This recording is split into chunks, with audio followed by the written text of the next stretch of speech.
He pulled her from the raging waters, saving her life without hesitation. But in a world where kindness crosses dangerous lines, one act of courage would awaken a storm of prejudice, secrets, and an unexpected bond. The morning after the storm carried a different scent across the land. Kalen noticed it before he opened his eyes. The sharp mineral tang of disturbed earth, the sweetness of crushed eucalyptus leaves, and beneath it all, the unmistakable warning of water moving faster than it should. He rose from his camp beside the river's edge, where ancient red gums had witnessed countless floods before. The sky had cleared to that particular shade of pale blue that follows violent weather, but evidence of last night's fury lay scattered everywhere. Broken branches carpeted the ground. The river, normally a gentle presence, had swollen into something fierce and brown, churning with debris. Kalen stood for a moment, reading the signs that country presented to him. A wedge-tailed eagle circled overhead. The direction of fallen branches told the story of wind patterns. Everything spoke to those who knew how to listen. He was a tracker, though that word never quite captured what he did. The settlers in the nearby township of Millbrook called him that, as if it were both his name and his entire identity. In truth, Kalen carried knowledge passed down through countless generations. A deep understanding of how all things connected across the land his people called country. The river demanded his attention this morning. Something felt wrong. He began walking upstream, his bare feet finding solid ground instinctively. Then he heard it. A sound that froze the blood in his veins. A cry short and desperate, almost swallowed by the rush of water. Human, female, coming from around the bend where the river narrowed between steep banks. Kalen ran. The sight that met him stopped his breath. A young woman clung to a fallen tree that had lodged itself against rocks midstream. The current battered her body, trying to tear her from her precarious hold. Her blonde hair, darkened by water, streamed behind her like pale riverweed. Her face showed the particular terror of someone who understood they were moments from death. She saw him on the bank and tried to call out, but water filled her mouth. Her grip slipped. The tree shifted against the rocks. Kalen did not hesitate. He did not weigh consequences or consider what the white townspeople might say about a solitary Aboriginal man rescuing one of their women. He saw a life in danger, and country demanded action. The water hit him like a wall of ice. Even in summer, the river ran cold from mountain sources, and the flood had brought that chill roaring downstream. He fought against the current, every stroke a battle.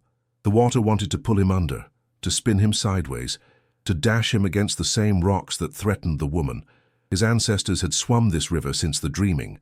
That knowledge lived in his muscles, in the rhythm of his breathing. He read the current's patterns the same way he read animal tracks, finding the paths of least resistance, using the water's own force to propel himself forward. He reached the fallen tree. The woman stared at him with wild eyes, her strength clearly failing. Her fingers had gone white around the branch. "Hold," Kalen said. His voice cut through her panic. "Hold, and I will bring you." She nodded, just barely, a movement more of surrender than agreement. He positioned himself downstream of her, wedging his body against the tree trunk so the current pressed him into place, rather than tearing him away. Then he reached for her, one strong hand closing around her wrist. "Let go," he told her. "Let go, and trust." The moment stretched. In her eyes he saw fear warring with something else, the desperate need to survive overcoming every other consideration. She released the branch. The current seized her immediately, but Kalen was ready. He pulled her against his chest, wrapping one arm around her torso while the other found purchase on the tree. The river screamed its frustration, battering them both, but he held firm. Getting back to shore required every skill he possessed. He worked across the current rather than fighting it directly, using the water's own momentum, finding the brief calm spaces between surges. The woman had gone limp in his arms, conscious but exhausted, trusting him completely in a way she likely never had trusted anyone. When his feet finally touched solid ground, when he dragged them both from the water's grasp onto the muddy bank, Kalen allowed himself one moment of profound relief. They had survived. Country had not claimed them today. The woman lay on the bank, coughing water, trembling with cold and shock. Kalen stripped off his own shirt, a simple garment of worn cotton, and wrapped it around her shoulders. Then he removed the blanket from his camp nearby and added its warmth. Her eyes found his face, blue eyes pale as morning sky, filled with something he could not quite name. Wonder, perhaps, or gratitude too large for words. "You saved me," she whispered. Her voice cracked from coughing from the river water she had swallowed. Carlin said nothing. What words could answer such a statement? He had done what any person should do. He had done what country expected. She reached up, her hand trembling with cold and exhaustion, and touched his shoulder. The contact lasted only a moment, her fingertips barely brushing his skin, but it carried weight, recognition, acknowledgement, something that passed between two humans who had faced death together. Then her eyes closed, overwhelmed by the ordeal. Carlin knew he should bring her to the township. The white settlement lay perhaps an hour's walk through the bush, less if he took the cart track. She needed warmth, dry clothes, possibly a doctor. Whatever had brought her to the river in such dangerous conditions, whatever story led to her near drowning, those answers could wait. He lifted her carefully, cradling her wrapped form against his chest. She weighed little, a slight woman, young, probably no more than 25 years. He began the walk toward Millbrook. The bush around him told its own stories as he walked. A wallaby bounded away through the undergrowth. Cockatoos screamed their raucous commentary from the gum trees. The sun climbed higher, beginning to warm the storm-cleaned air. These ordinary sounds and sights felt strange against the extraordinary weight in his arms. He noticed when she woke, perhaps halfway to the township, her body stiffened slightly, taking stock of her situation, being carried by a stranger, wrapped in unfamiliar blankets, moving through unfamiliar bush. But she did not struggle. She simply looked up at his face, studying him with those pale eyes. "My name is Evelyn," she said quietly. "Evelyn Harper." "Caelan," he replied. Nothing more passed between them. Perhaps nothing more was needed. The first houses of Millbrook appeared through the trees, and with them, the first eyes. Caelan felt the change in the air, the sudden attention, the weight of observation. A woman standing in her garden stopped mid-motion, her hand frozen on the fence post. A child pointed from a window before being pulled back by an adult hand. A solitary Aboriginal man carrying a young white woman through the township streets. Caelan understood exactly what that sight provoked. He walked steadily toward the small building that served as Millbrook's surgery and infirmary. The door stood open, the doctor's wife working inside. She turned at the sound of footsteps, and her face underwent a complicated series of expressions: shock, concern, something darker flickering beneath. "She nearly drowned in the river," Caelan said. "The floodwaters. She needs warmth and rest." He set Evelyn down on the examination table with careful gentleness, then stepped back. The nurse moved forward, all professional concern now, checking the young woman's temperature, her breathing, calling for the doctor. In the doorway behind him, faces gathered. Caelan heard the murmurs beginning, whispers that carried suspicion and speculation. A woman pulled her young son close against her skirts, moving him away from where Caelan stood, as if proximity itself posed danger. Caelan met no one's eyes. He simply turned and walked back into the morning, leaving Evelyn Harper in the care of her own people. Behind him, the whispers grew. Hours later, in the clean white bed of the infirmary, Evelyn Harper opened her eyes fully for the first time since her rescue. The doctor had examined her, pronounced her remarkably fortunate, prescribed rest and warm fluids. The nurse had changed her into dry clothing, had brushed out her hair, had tucked blankets around her with motherly efficiency. But none of that mattered to Evelyn in that first waking moment. "The man," she said, her voice still rough from river water. "Where is the man who saved me?" The nurse's expression flickered, a tiny hesitation, a slight tightening around the mouth. "You should rest, dear. You have been through quite an ordeal." "Where is he?" Evelyn insisted. "I need to thank him. He left," the nurse said, and something in her tone suggested she thought this was for the best. "He brought you here and then he left. Now please, Miss Harper, rest." Evelyn lay back against the pillows, but her eyes found the window, found the bush beyond the township's edge, where somewhere a man named Caelan walked alone. She had felt his heart beating against her back as he carried her from the water. She had felt his arms, strong and certain, holding her safe when everything else had failed. She had seen kindness in his dark eyes, pure and uncomplicated kindness. In a moment when she had expected only death, she would find him again. She would thank him properly, no matter what anyone said. Outside the infirmary window, the sun climbed toward noon, and the township of Millbrook buzzed with a new story about the Aboriginal tracker and the nearly drowned woman, about what he had done and what people imagined he might have done, about the dangers of certain kinds of gratitude. The river flowed on, indifferent to human concerns, carrying the floodwaters slowly back toward the sea. 3 days passed before Evelyn Harper felt strong enough to leave the infirmary. 3 days of soup and rest, and the well-meaning fussing of Dr. Morrison's wife. But those 3 days also brought something else. Fragments of memory returning like scattered puzzle pieces, the desperate grip on the fallen tree, the brown water churning, and then, emerging from the chaos, a man's face. Dark eyes filled with determination, hands that found her when all else had failed. The details sharpened with each passing hour. She remembered his voice cutting through her panic, calm, authoritative. She remembered being lifted from the water, cradled against a chest that radiated warmth despite the cold. On the 4th morning, Evelyn dressed in borrowed clothes and stepped out into the township of Millbrook. The main street stretched before her, a single dusty road lined with the practical buildings of a rural settlement. A general store, a pub with its doors permanently propped open, a small church with a crooked steeple. Horses stood tethered to posts, flicking their tails against the morning flies. She had arrived in Millbrook only a week before her accident, sent from Sydney to take up a teaching position at the local school. But the school could wait. First, she needed to find the man who had saved her life. Her first stop was the general store, where a heavy-set woman named Mrs. Dawson presided over shelves of tinned goods. "Excuse me," Evelyn said, approaching the counter. "I am looking for the Aboriginal man who brought me to the infirmary. His name is Caelan." Mrs. Dawson's expression shifted, a subtle tightening around the mouth, a slight narrowing of the eyes. "That would be the tracker," she said, making the word sound faintly distasteful. "He lives out bush past the river bend, though I could not say exactly where. Could you give me directions?" The shopkeeper hesitated. Her gaze swept over Evelyn, assessing, calculating. "Miss Harper, I am sure your gratitude is understandable, but perhaps it would be best to leave certain matters alone." "I beg your pardon?" "People talk," Mrs. Dawson said, lowering her voice despite the empty store.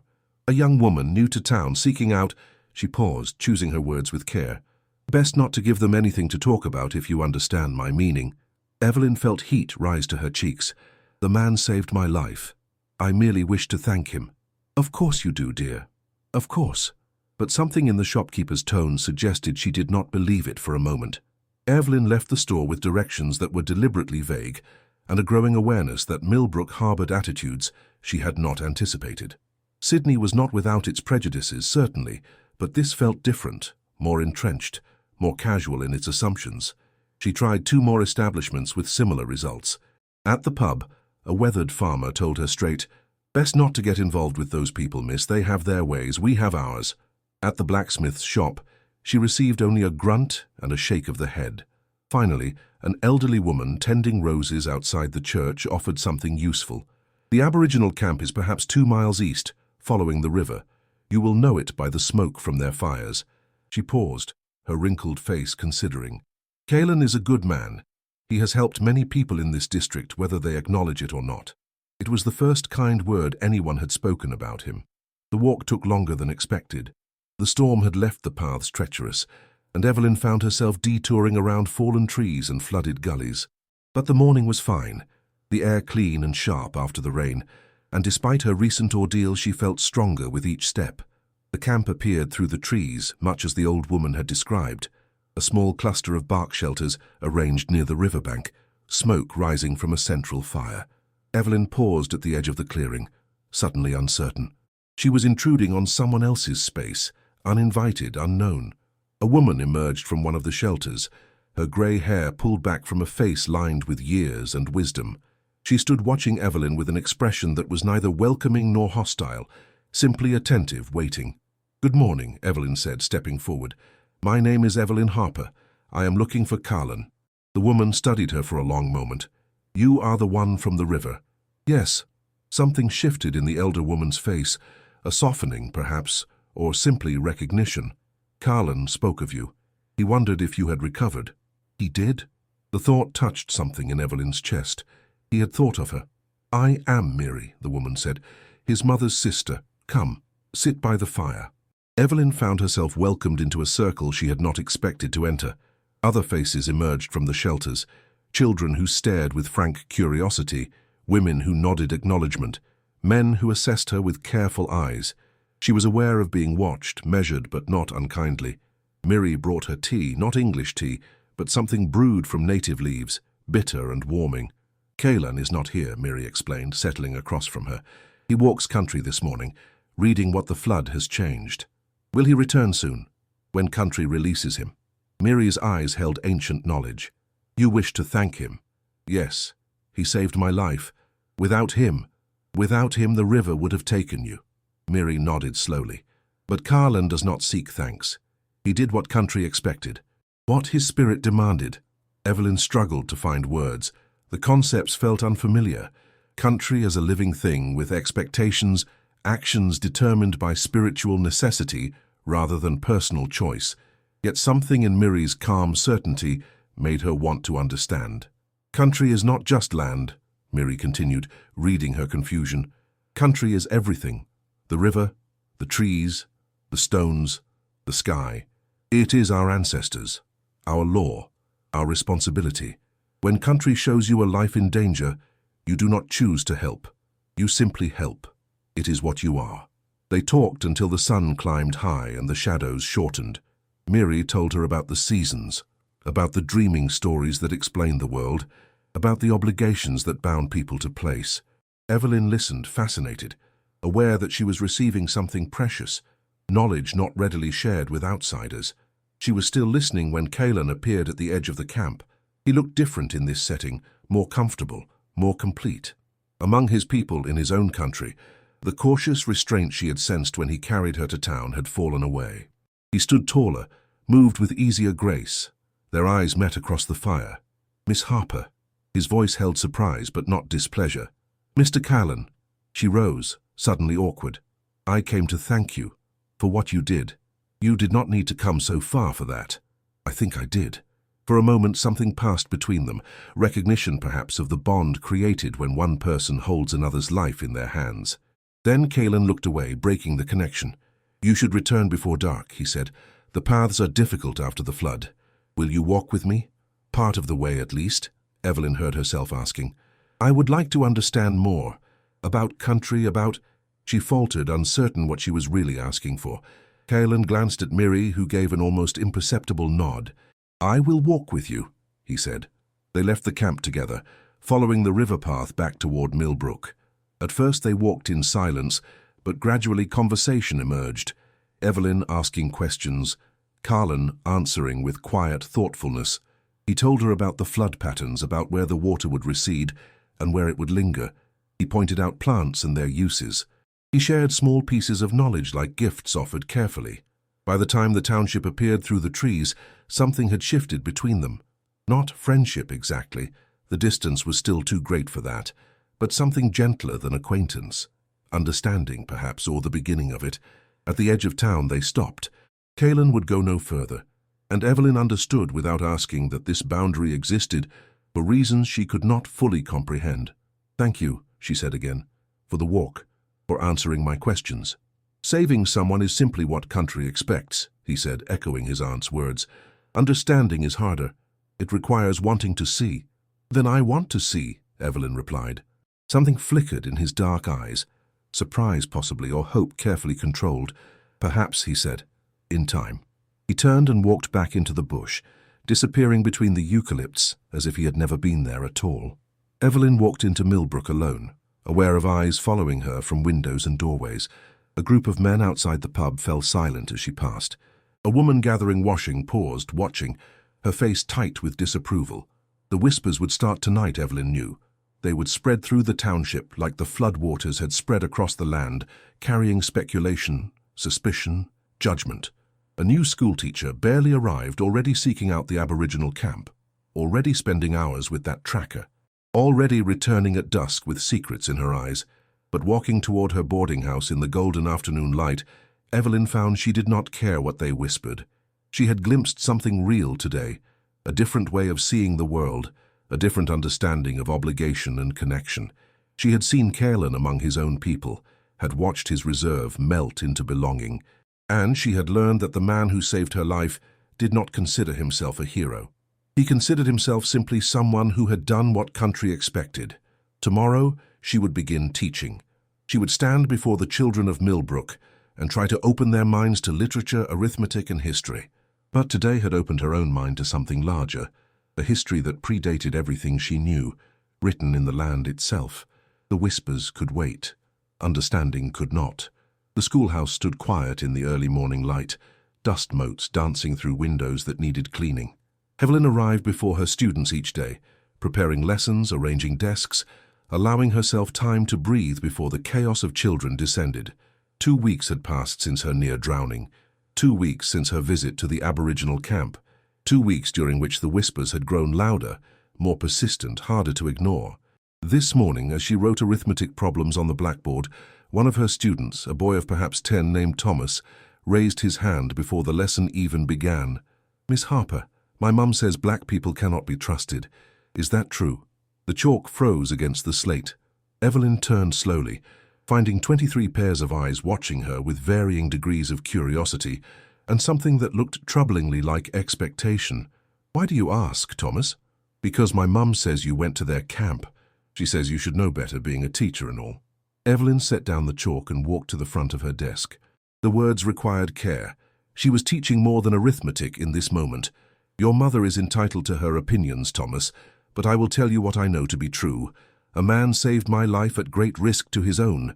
His name is Kyalan, and he showed me extraordinary kindness. The color of his skin has nothing to do with the goodness in his heart." The silence that followed felt fragile, breakable. Some children nodded slightly. Others looked confused, struggling to reconcile her words with everything they had been taught at home. "Now," Evelyn said, forcing brightness into her voice, "let us return to our sums." But the exchange lingered with her long after the school day ended. She had been to the general store that afternoon when she heard the first direct accusation. 3 men stood near the counter, a tall farmer she did not recognize, the blacksmith, and Henry Cole, whose voice carried clearly across the shop. "That tracker was seen on my property again last week," Cole was saying, "near the eastern paddock, watching the cattle." "You sure it was him?" the blacksmith asked. "Who else? Tall fellow, long hair, always prowling about where he has no business." Cole's voice dropped to something nastier. "They cannot help themselves, can they? Take what they want, go where they please, no respect for a man's property." Evelyn felt her stomach tighten. She had met Henry Cole briefly at church, a large man with ruddy features and the confident bearing of someone accustomed to being obeyed. His station, she had learned, sprawled across thousands of acres east of Millbrook, running cattle and sheep in numbers that made him one of the wealthiest men in the district. She approached the counter, selecting her purchases with deliberate casualness. "I could not help but overhear," she said. "When exactly was this sighting, Mr. Cole?" He turned, surprise flickering across his features before settling into something cooler. "Miss Harper, the new schoolteacher." His gaze swept over her, assessing. "What business is it of yours?" "Simple curiosity. You mentioned last week. Which day precisely?" Cole's eyes narrowed. "Wednesday. Why do you ask?" The date hit her like a physical blow. Wednesday. The day of the flood. The day Kaylan had pulled her from the river. "Mr. Cole," Evelyn said, keeping her voice steady despite her racing heart, "I believe there may be an explanation for what you saw. On Wednesday, Kaylan rescued me from the flooded river. He carried me nearly 2 miles to town. If he crossed your property, it was because he was saving my life." The silence that followed pulsed with tension. Cole's face had gone very still, his expression unreadable. "Is that so?" he said finally. It was not a question. "It is. I would be happy to describe the route he took, if that would help clarify matters." "No need." Cole's smile did not reach his eyes. "Though it is interesting, is it not, how quickly you leaped to his defense? One might wonder why." The insinuation hung in the air, ugly and unmistakable. Evelyn felt heat rise to her face, but refused to look away. "One might wonder," she replied, "why a man would accuse another of trespassing on the very day that other man was performing an act of heroism, unless, of course, there were other motivations at play." She gathered her purchases and walked out before Cole could respond. That evening, Evelyn made her way back to the Aboriginal camp. The path was becoming familiar now. The fallen log that marked the halfway point, the cluster of paper barks that meant she was close. But as she approached the camp, she sensed something different in the air. A tension, a watchfulness. Miri met her at the edge of the clearing, her face grave. "You have heard," the older woman said, "about Cole's accusation?" "Yes. It is not the first." Miri gestured for Evelyn to follow her to the fire. "Henry Cole has made complaints before. Always vague, always impossible to prove or disprove. But this time," she paused, "this time, Constable Brennan has become involved." The news settled cold in Evelyn's chest. The police? They came this morning, asking questions, looking at Karlan as if he were already guilty of something. Evelyn found Karlan sitting apart from the others, staring into the bush with an expression she could not read. When she approached, he did not look up. "You should not have come," he said quietly. "It makes things more complicated.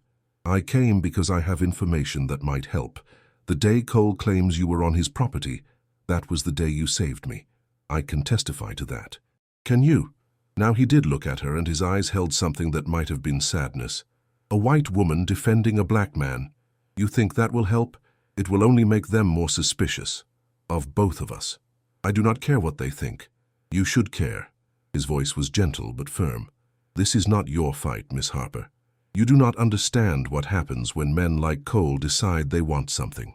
Before Evelyn could respond, Miri returned with an older man, one of the camp's senior elders, his grey hair bound back from a face etched with decades of wisdom. He lowered himself to the ground with the careful movements of age and looked at Evelyn with penetrating dark eyes. "Kaelan has told us about the river," he said, "about what he did, about what you wish to do now. I only want to help. Your wanting is kind." The elder's voice was neither warm nor cold, simply truthful. "But wanting and helping are not always the same thing. Henry Cole does not care about trespass. He cares about the land along the river. Our land. The land where our ancestors have walked since the dreaming." Evelyn listened as the elder explained. Cole had been trying to expand his holdings for years, pushing boundaries, finding ways to force Aboriginal families off traditional land. The accusations against Karlan were not about cattle or property rights. They were about creating a pretext.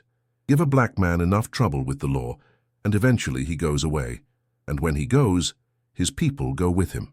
"Karlan knew," the elder continued. "He knew that saving you would bring attention. He knew that some men do not like owing gratitude to those they believe stand below them. But he saved you anyway, because that is what country demanded." The weight of understanding settled on Evelyn's shoulders. This was not a simple matter of clearing a good man's name. This was about land, power, and the systematic dispossession of an entire people. Her testimony might not help Karlan at all. It might simply give Cole another weapon to use. "Then what should I do?" she asked. The elder considered for a long moment. "Speak truth when truth is asked for, but be careful how you speak it. There are many ways to tell a story. Some ways open doors, others close them." When Evelyn left the camp that evening, walking the familiar path in fading light, she carried more than information. She carried the beginning of a plan, though she did not yet know its shape, and a deeper understanding of what she was fighting against. Behind her, the smoke from the campfire rose into the darkening sky, marking a place that had existed long before Millbrook, long before Henry Cole, long before any of them, a place that men with power wanted to erase. Tomorrow, Constable Brennan would likely make his decision about whether to pursue the complaints against Karlan. Tomorrow the machinery of colonial law would grind forward, indifferent to truth, hungry for convenient conclusions. But tonight, Evelyn walked through the bush that Kaelan had taught her to see differently, and she began to understand that silence in the face of injustice was its own kind of lie. She would not be silent. She would find a way to speak that opened doors rather than closed them. The stars emerged overhead, the same stars that had watched over this land for millennia, and somewhere in the darkness, a curlew cried its mournful call. The community hall of Millbrook had never felt smaller than it did on that Thursday afternoon. Evelyn stood near the entrance, watching the townspeople file in, farmers and shopkeepers, housewives and laborers, all drawn by the notice that had been posted outside the general store that morning. Community meeting, regarding recent incidents and concerns. The wording was deliberately vague, but everyone knew why they had come. The accusations against Kaelan had spread through the township like summer fire through dry grass, growing more elaborate with each telling. By now, the story included not just trespassing, but suggestions of theft, of menace, of undefined dangers that circled in the darkness beyond the town's edges. Evelyn had requested the meeting. It had taken 3 days of persuasion, approaching Constable Brennan, speaking with Reverend Williams, leveraging the small social capital she had accumulated as the town's schoolteacher. Now, as she watched the hall fill with faces that ranged from curious to hostile, she questioned whether she had made the right choice. Henry Cole arrived late, positioning himself near the front with the casual authority of a man accustomed to being heard. His eyes found Evelyn's across the room, and something in his expression made her skin prickle with warning. Constable Brennan called the meeting to order. He was a solid man of middle years, neither cruel nor kind, simply practical, the sort who preferred quiet days and uncomplicated problems. "We are here to discuss the complaints lodged against the Aboriginal tracker known as Kyalan," he began. "Mr. Cole has raised concerns about trespass and suspicious behavior. Miss Harper has requested the opportunity to speak. I remind everyone that this is a civil discussion, not a trial."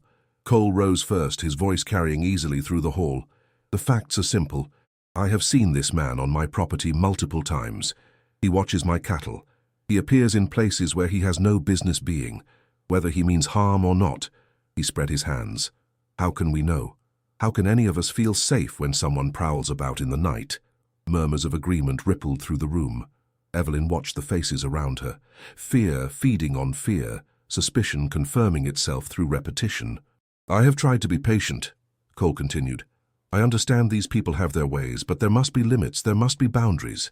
A man's property is his own. His family's safety is his own responsibility." He turned, looking directly at Evelyn. "I am not asking for anything unreasonable, just the law, just what any citizen deserves." The applause that followed was not universal, but it was substantial.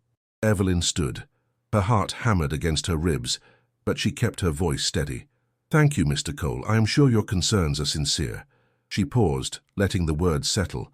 "But I wonder if the gathering might benefit from some additional facts." The room grew quiet. Even Cole's confident expression flickered with uncertainty. "3 weeks ago, I nearly drowned in the floodwaters," Evelyn began. "The river took me, and I would have died. I was dying when Kyalan appeared. He swam through conditions that should have killed him. He pulled me from the water. He wrapped me in his own clothes to keep me warm. He carried me 2 miles to this town, to Dr. Morrison's surgery, where he handed me to the care of strangers and then disappeared without asking for anything." She had their attention now. The silence in the hall was absolute. "The day that Mr. Cole claims Kyalan was trespassing on his property, that was the day of my rescue. The route from the river to town passes directly through Mr. Cole's eastern paddock. If Kyalan was seen there, it was because he was carrying my half-drowned body to safety." A woman near the front, Mrs. Morrison, the doctor's wife, made a small sound. Something shifted in the room, an almost imperceptible change in the quality of the silence. "I am alive," Evelyn continued, "because a man I had never met risked his own life to save mine. He did not ask who I was. He did not calculate whether I was worth saving. He simply acted because that is who he is."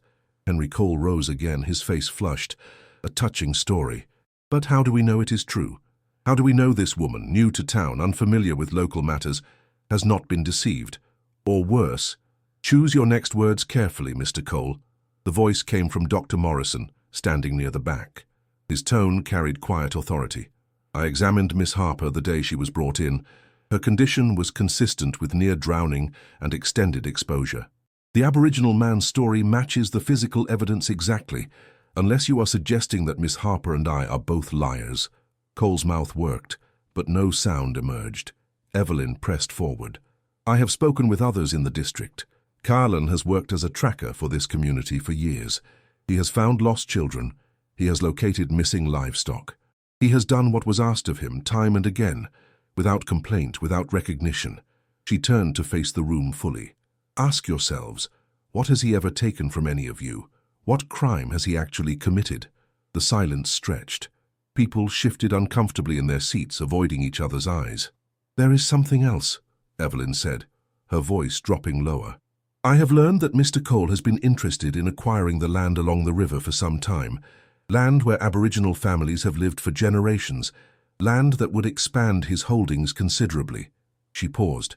"I wonder if his concerns about trespass might be more about property than about safety." The accusation hung in the air. Cole's face went from red to pale to red again.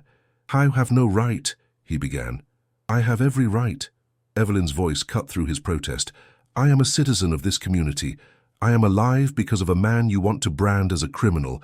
I have the right to speak, and I have the right to ask questions that others seem afraid to ask."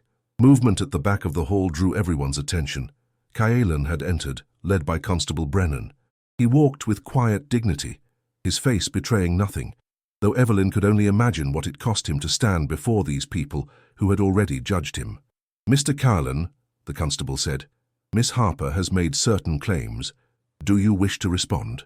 For a long moment, Caelan said nothing. His dark eyes moved slowly across the assembled faces, the hostile, the curious, the uncertain. Then he spoke, his voice calm and measured. "I was at the river that morning. I heard a cry. I found a woman drowning. I pulled her out and I brought her here." His gaze found Evelyn's briefly before moving on. "I walked through Mr. Cole's land because it was the fastest path. I did not touch his cattle. I did not harm his property. I was carrying a dying woman, and I was trying to save her life." The simplicity of his words carried more weight than any elaborate defense could have. This was not a man making excuses. This was a man stating facts. "I have lived on this land all my life," Caelan continued. "My people have lived here since before memory. We do not want trouble. We want only to live as we have always lived, caring for country, following the old ways, harming no one." He paused. "If Mr. Cole believes I have wronged him, I am sorry for that belief, but I am not sorry for what I did by the river. I would do it again." The room exhaled collectively. Something had shifted. Not entirely, perhaps not permanently, but perceptibly. Evelyn could see it in the way people looked at Caelan now, really looked at him perhaps for the first time. Constable Brennan cleared his throat. "Well, this has been illuminating." He glanced at Cole, whose face had settled into something cold and unreadable. "Given Miss Harper's testimony and Dr. Morrison's confirmation, I do not see grounds to pursue the trespass complaint. The matter is closed." Cole stood abruptly, his chair scraping against the floor. Without a word, he pushed through the crowd and out the door. The meeting dissolved into murmurs and movement. Some people left quickly, eager to escape the discomfort of having their assumptions challenged. Others lingered, watching as Evelyn crossed the room to where Caelan stood. "Thank you," she said quietly, "for coming, for speaking." "Thank you," he replied, "for having courage when silence would have been easier." Around them, the community of Millbrook began the slow, uncertain process of seeing something it had always refused to acknowledge, that the lines they had drawn between themselves and others were not natural features of the landscape, but choices, made and remade with every word spoken and unspoken. The truth had been told. What the town would do with it remained to be seen. The weeks following the community meeting brought changes that arrived not like floods, sudden and overwhelming, but like the gradual return of color to land after drought, slowly, almost imperceptibly, but undeniably real. Constable Brennan's dismissal of Cole's complaint had sent ripples through Millbrook. The official verdict was one thing. The unofficial consequences were something else entirely. People who had nodded along with Cole's accusations now found it awkward to meet his eyes. Conversations in the general store grew quiet when he entered, resuming with forced casualness only after he left. Henry Cole had not been proven a liar, not exactly, but he had been shown to be less than truthful, and in a small community, that distinction mattered deeply. His influence, once accepted as naturally as the direction of the wind, had been damaged in ways that would take years to fully understand. For Evelyn, these weeks brought their own reckonings. Parents who had viewed her with suspicion after her visits to the Aboriginal camp now offered cautious smiles.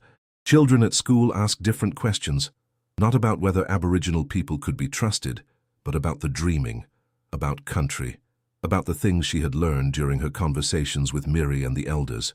She answered as honestly as she could, always acknowledging the limits of her understanding, always pointing toward those who knew far more than she ever would. But something had shifted in her classroom. A door had opened, just a crack, letting light into spaces that had been deliberately kept dark. One morning, Evelyn found something on her desk, a small circle of woven grass, intricate and beautiful, left without explanation or signature. She recognized it as Aboriginal craftsmanship, though she did not know its specific meaning.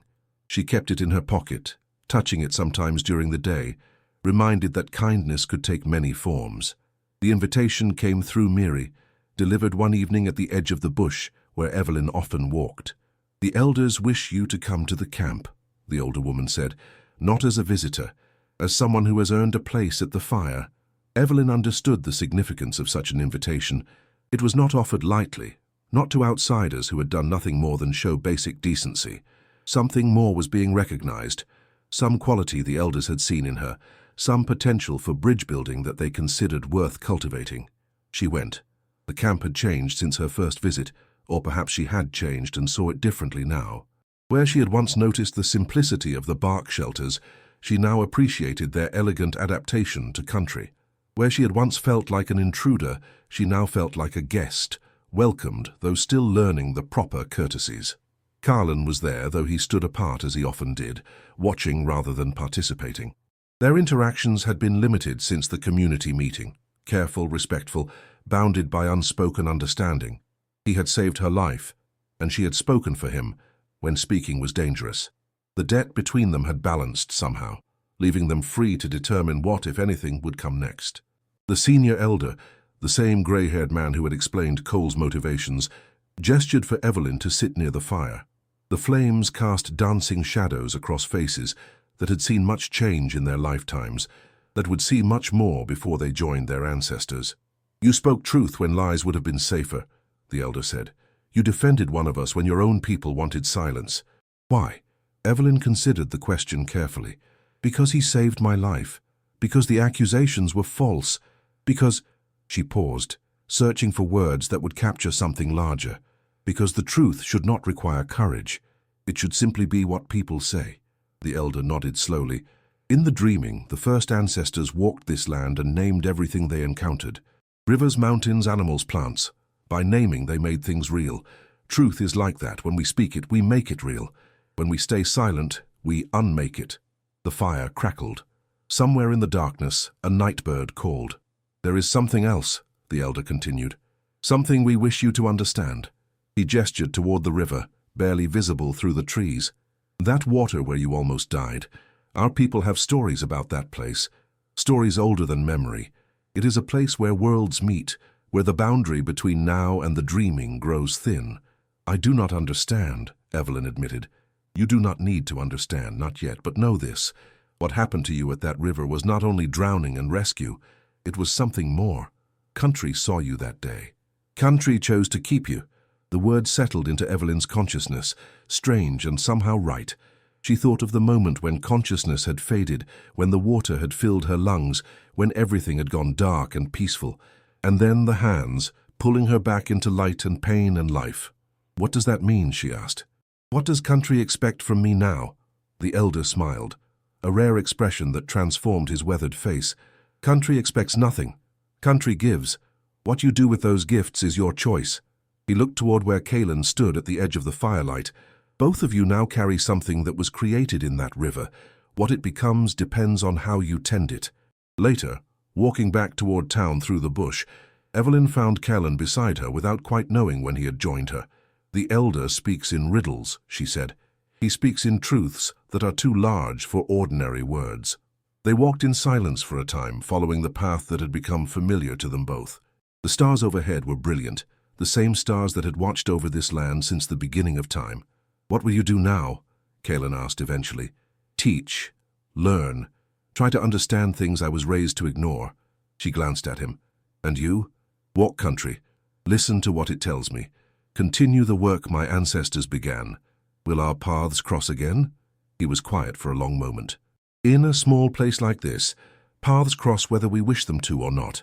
The question is what we do when they do." They reached the edge of town, the point where Carlin always stopped, where the unspoken boundaries asserted themselves. But tonight, something felt different. The usual tension was absent, replaced by something calmer. "Thank you," Evelyn said, "for what you did at the river, for what you showed me after, for—" She stopped, unsure how to name everything she meant. Kaelin's dark eyes held hers. "Truth does not need applause," he said. "It only needs someone brave enough to speak it aloud. You were that person. Whatever else happens, that cannot be undone." He turned and walked back into the bush, his figure disappearing between the trees, until only the sound of his footsteps remained, and then even that faded into the symphony of night sounds. Evelyn walked into Millbrook alone, but differently than she had walked before. She passed the general store where Mrs. Dawson had warned her away from certain people. She passed the church where Reverend Williams was beginning to ask uncomfortable questions about charity and prejudice. She passed the homes of families whose children she taught, children who were learning, slowly, to see the world with different eyes. Change came slowly to places like this. It came through small acts of courage, through truths spoken when silence would be easier, through hands extended across boundaries that seemed immovable until someone moved them. At the river where she had almost died, the waters had receded to their normal levels. The flood was a memory now, its violence transformed into green growth along the banks, into stories that would be told for years, into a connection between two people that defied the categories their world had created. Evelyn stood for a moment at the water's edge, watching the moon's reflection ripple and reform. She had come to this place expecting to drown, and instead she had been transformed. Saved not just from death, but from a smaller kind of living, the kind that accepts comfortable lies rather than speaking difficult truths. She touched the woven grass circle in her pocket and made a silent promise. Not to solve problems too large for any single person, but to keep speaking, keep learning, keep walking the paths that connected different worlds. Country had given her a gift. What she did with it was her choice. The night deepened around her as she turned toward home, and somewhere in the darkness, the river continued its ancient song, carrying stories from the mountains to the sea, just as it had since the dreaming began.